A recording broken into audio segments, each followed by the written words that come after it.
Module 2, defining your scope of service. So in this industry, you can find a great career as a personal trainer, a coach, or a fitness instructor. So the thing is that often when the term personal trainer is given as a label, there are a lot of very highly qualified and very talented people as personal trainers, and they don't like to define themselves as so.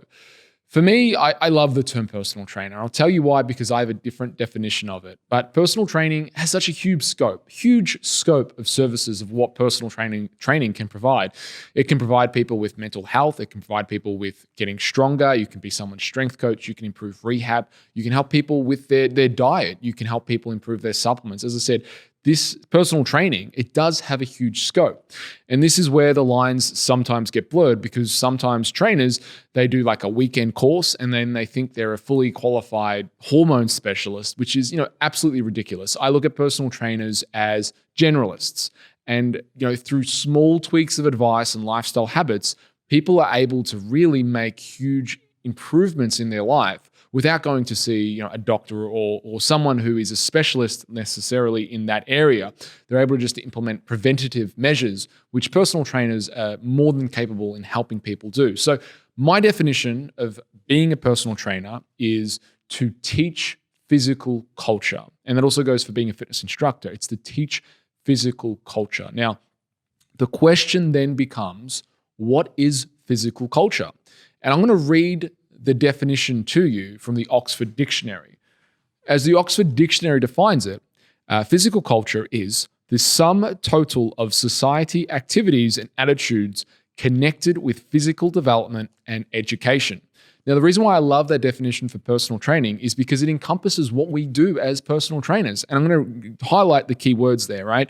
Societal activities. So it acknowledges that gyms and studios, personal training studios and outdoor settings, whatever you do, like boot camps, for example, they are community centers. Even if you're doing one-on-one, if you're in a gym or someone's coming to your place of service, they are community centers where people come to. And it's a societal activity where people are using physical activity to connect. The other thing I love is the word connection, but it's around physical development. So there's the physical development aspect of it. So we're teaching people and educating people how to be better physically, but also bringing that community aspect in. So that's my definition of a personal trainer. And that definition is it's quite broad, and it does encompass if you're a kettlebell guy, if you're a CrossFit girl, if you're just a strength coach like myself, or a bodybuilder, it speaks to all those people. So it doesn't say that you can't do rehab or you can't, and the other thing with physical culture is that it makes sense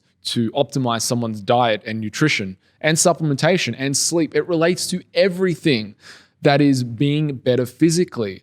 That's why I like that definition. So as a scope of service, it's to teach physical culture. And I think as personal trainers, we take on that definition. We don't attach ourselves necessarily to being what we enjoy. And what I mean by that, for example, is I used to be a bodybuilder, right? And the reason why I say that, I used to do the comps, I used to have the protein shakes, the Bible was the muscle mags, and I used to do everything that a bodybuilder would do. I was part of that cult, hook, line, and sinker.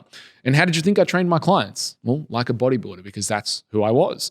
But it's the same thing if you're a powerlifter. Often you see the world as every client is a powerlifter. Instead, someone who teaches physical culture goes, and this is exactly what I've done in my career, is hang out at the weightlifting clubs, hang out with the powerlifters, do strongman, do bodybuilding, look at what the kettlebell crew are doing, understand some of the movements and stuff that they're doing in CrossFit and some of the I suppose, WODs that they're putting together. They're really intense that you could bring back and utilize. It's being a fan of everything that is physical. And yeah, you might have your stick, right? You might have bodybuilding or powerlifting or CrossFit as your stick. But when you go across and you learn all these modalities, it makes you a much better trainer and encompasses in your service, and your scope of service grows because you understand rehab, you understand nutrition, you understand supplementation.